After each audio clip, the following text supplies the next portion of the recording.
Hey bookworms, it's Jade from Bedtime Bookworm and welcome back to my channel. Today I'm here with my book haul from the second half of 2019.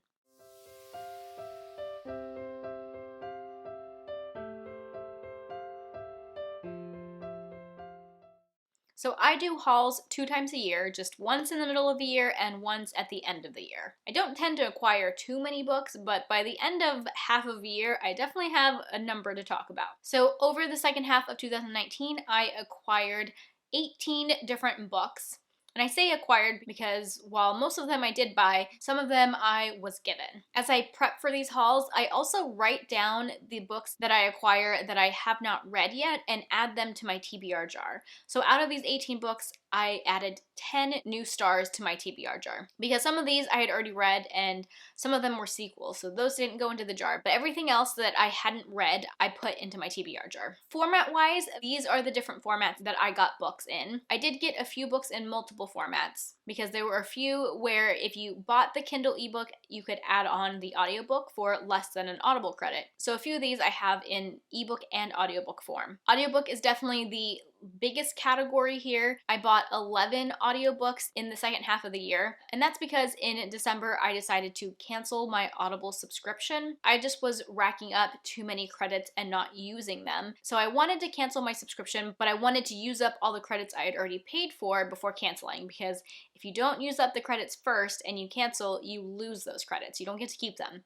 So in December, I went on a little bit of a shopping spree and I used up all of my Audible credits so that I could cancel my membership. Genre-wise, the biggest chunk are high fantasy books, which is not a surprise, but I do have a smattering of other genres as well. And then the last statistic is the amount of money that I spent. I spent a total of $167.25. Most of these were Audible credits, so I didn't spend a lot of that money all at once. It was spread out throughout the year as I was acquiring credits, because I only added the cost of the credit into the total once I've spent the credit, not when I bought the credit, if that makes sense. While I feel like I didn't buy a lot of books this year, when I look at the dollar amount that I spent between both my first half haul and this haul, it's not that small of a number. So I'm hoping next year to cut down on my spending just a little bit. And I think that not having an Audible account will help with that. Okay, let's get on into the books. The first book that I bought in the second half of the year was in July. I bought Kill River by Cameron Robeek. This is an adult or YA, I think it could be either, horror book that I bought this summer because I read it as part of a read-along that was happening, and it is an indie book, so the only way that I could read it was to purchase it. In July, I also purchased an audiobook. I purchased Wilder Girls by Rory Power. I was reading Wilder Girls during the Booktubeathon readathon, and I just wanted to read it as quickly as possible, and I knew that having the audiobook would help with that. Unfortunately, I didn't like this book very much. I also didn't love the audiobook, so I actually returned the audiobook to Audible, which, if you don't know, is something you can do. Audible has a return policy, and if you don't like the audiobook for any reason, you can always return it. So I definitely took them up on that offer because I only gave Wilder Girls 2 stars. Next, in August, I purchased one book. I used an Audible credit to get I'll Give You the Sun by Jandy Nelson. This was a TBR jar pick that I was reading in August, and I had heard that the audiobook was really good, so I wanted to give it a try that way. I didn't have access to the audiobook through the library or Scribd, so I went ahead and used one of my Audible credits. That was the thought behind having Audible in the first place, was to be able to get these audiobooks when I don't have access to them through other ways. But like I said, I just found that I wasn't using them enough. I couldn't keep up with the amount of credits that I was getting, and they were stacking up too much. Then in September, I acquired a number of physical books. September is when I went to BookNet Fest, which was so much fun, and I met so many people there. And there were quite a number of people who were doing unhauls at BookNet Fest, and so I got some books from that. Ashley from Don't Have a Degree in Reading gave me 2 Anthony Ryan books. Which one's first? The series is called The Draconis Memoria. So the first book is The Waking Fire, followed by The Legion of Flame. I do think it's a trilogy, but she only had these 2.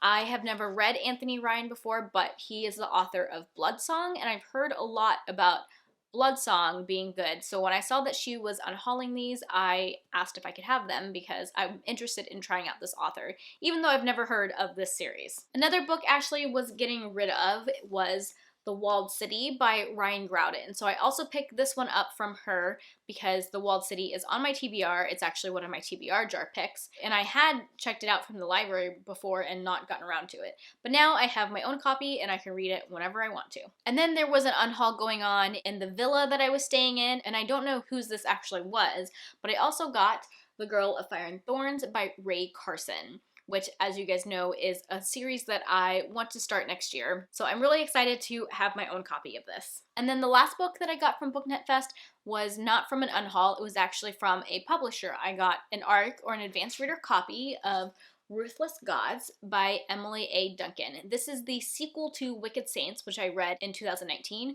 I actually had an advanced reader copy of an ebook of that. And so I was really excited to get my hands on an ARC of the sequel, and I will be reading this very soon, early in the new year. Those are the only physical books that I got for this whole second half, but they were all free, so that's awesome. Then I actually didn't buy any books in October, but in November I bought 2 books. I used 2 more Audible credits. Like I said, I was trying to use them up. I purchased both Strange the Dreamer and Muse of Nightmares by Laini Taylor. This is a duology that I have read before and loved. I was doing a reread of Strange the Dreamer for a readathon in October, the one readathon to rule them all, and I really wanted to listen to it on audiobook because the narrator is one of my favorite narrators, Steve West. So that's why I decided to go ahead and purchase both of these, because I love this narrator. It's one of my favorite series, so if I ever want to re-listen to the series, I have them on audiobook. And then I have quite the list for December. Again, December is when I decided that I really wanted to cancel my Audible account, and to do that I needed to use up my credits.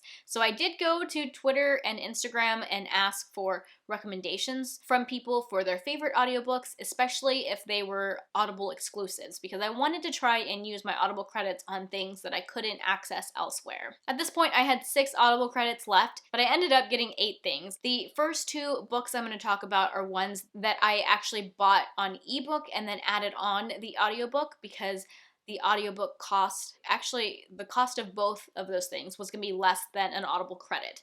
Sometimes they have really good deals on those add-on things. So I think in the future, now that I don't have an Audible account, I'm going to try and keep an eye out for deals like that, because I like having a physical, or like a copy that I can read with my eyes to go along with my audiobook, if in the very least to just be able to tell where I am in the story. So I'm going to keep an eye out for those deals in the future now that I don't get Audible credits every month. So the first book is The Queens of Innis Lear by Tessa Gratton. So I did this as the ebook audiobook combo. At the time, the ebook of The Queens of Innis Lear was only $2.99. I don't know if that's still the case, but if it is, you guys should go check it out. And then I think I could add on the audiobook for like $8. This was already on my TBR for the winter, and I planned to read it in January, so I snagged this when I saw how good of a deal it was. When I was looking at this, I also saw that the audiobook is narrated by Kate Redding, who is one of my favorite narrators, so that made the decision really easy. I definitely wanted this audiobook.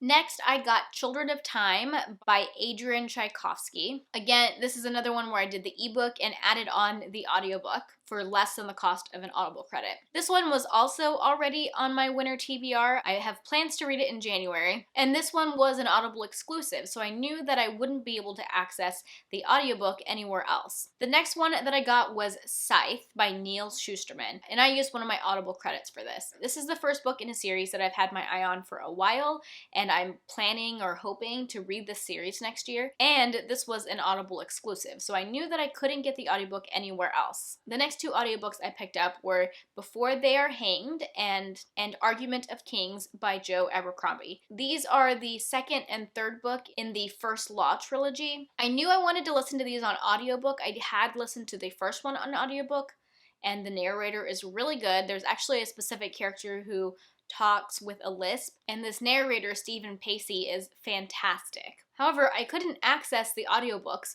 anywhere. My library didn't have these audiobooks and I couldn't get them on Scribd. And so I knew that if I wanted to listen to these books, which I did, I would have to use my Audible credits on them. Luckily, I had a few Audible credits to spare. Next, I bought Teeth in the Mist by Dawn Kurtagich. This is a book that I have really wanted to read ever since it came out. This is the same author as And the Trees Crept In, which was one of my favorite horror books from this year. And the audiobook for And the Trees Crept In was fantastic. The production value on that audiobook was amazing, and I'd heard an excerpt of the audiobook for Teeth in the Mist and knew that it was also really high quality. There are multiple narrators in this book that are some of my favorites. The narrators for this book are Marissa Kalin, Polly Lee, who I love, Gemma Dawson, who I love, Alan Corduner, and Steve West. So 3 of the 5 narrators are ones that I love. So I knew that I really wanted to listen to this one. It's not an Audible exclusive, but I couldn't find it anywhere else, not at my library or on Scribd, so I just went ahead and bought it. Next, I also picked up Shadow of the Wind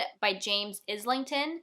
This is another first book in a series that I want to read next year, and it was an Audible exclusive, so I knew I wouldn't be able to access it anywhere else. The thing that put me over the top as far as wanting to use one of my few remaining Audible credits on it was that it's narrated by Michael Kramer, who is another one of my favorites. So I think it's really funny that I bought an audiobook that is narrated by Kate Redding and an audiobook narrated by Michael Kramer in one purchase. And then the last book that I picked up in the second half of 2019 is a book that I actually hadn't heard of before. It's called Beautiful by Juliette Marillier. This is an Audible exclusive or an Audible original, which means not only is it exclusive to Audible, but it's also only available on audiobook. It's not available in print, at least from what I can tell. Juliette Marillier is an author that I have been wanting to try for a while. I had planned on starting with one of her series. This is some sort of fairy tale retelling, which is kind of her specialty, and the reviews on it looked really interesting. I wanted to try this author out already, and this way I tried her out using a standalone and not starting a new series,